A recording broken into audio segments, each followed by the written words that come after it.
આજની મુખ્ય રજૂઆત છે નર્મદાના પાણીનું છે, નિયમિત પાણીની દુધઈની વાત હોય, ભચાઉમાંથી વાંઢિયા સબ બ્રાન્ચની વાત હોય, અને છેવાડામાં હું હંમેશા કહું છું કે આ છેવાડામાં જે આખું સરદાર સરોવર ડેમ બન્યું હતું, કચ્છને ધ્યાનમાં રાખીને બન્યું હતું, એમાં જે અડધો એમએફ પાણીની હજી વહીવટી મંજૂરી નથી મળી. એમાં અબડાસા લિંક કેનાલ હોય, હાઈ કંટ્રોલ હોય, એટલે 2 તાલુકા છે ને ત્યાંથી પલાયન કરી રહ્યા છે.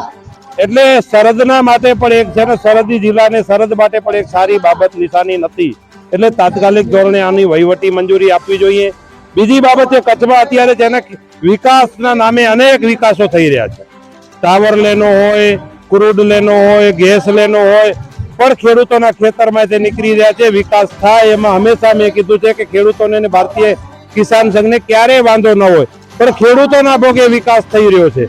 ખેડૂતોને માત્ર જંત્રી બતાવીને એમની જમીન જૂટવી લેવામાં આવે છે. ત્યારે એક જ દેશની અંદર હું માનું છું ત્યાં સુધી બે કાયદા ન હોય. જ્યારે ખેડૂતોને 2 ગુંઠા જમીન માંગવામાં આવે ત્યારે બજાર કિંમત નક્કી કરવામાં આવે છે. બીજી બાબત, શિક્ષણ માટે માંગવામાં આવે, સમજી લેજો કે સમાજ માટે માંગવામાં આવે, ત્યારે બજાર કિંમત કરતા પણ અનેક ગણો કિંમતો ત્યાં કલેક્ટર ઓફિસે તંત્ર દ્વારા નક્કી થતું હોય છે.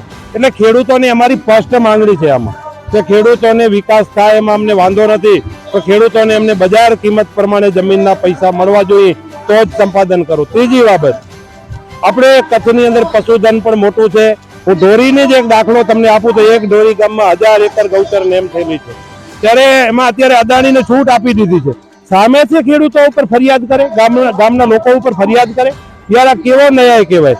એટલે આપના માધ્યમથી તંત્ર અને સરકારને કહું છું, બેધારી નીતિ ન ચાલે, ગૌચર બચવા દેજો. ગાયો તો જ બચશે, બાકી જે વિકાસ થાય છે ને એમાં અમને વાંધો ન હોય, પણ ખેડૂતોના અને લોકોના ગૌચરના નામે વિકાસ થાય એ બરાબર નથી.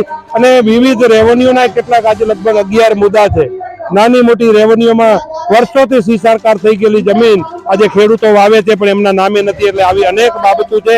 એટલે આપના માધ્યમથી હું તો સરકારને હંમેશા કહું છું કે ખેડૂતો ખેતરમાં કામ કરે એવું ભારતીય કિસાન સંઘ ઈચ્છે છે, પણ ન છૂટકે અમારે છે ને અહીંયા લોકોને લઈ આવવા પડે.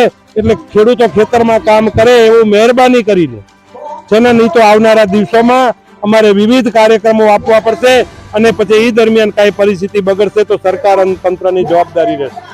આજે લગભગ 15,000 થી વધારાની સંખ્યા છે.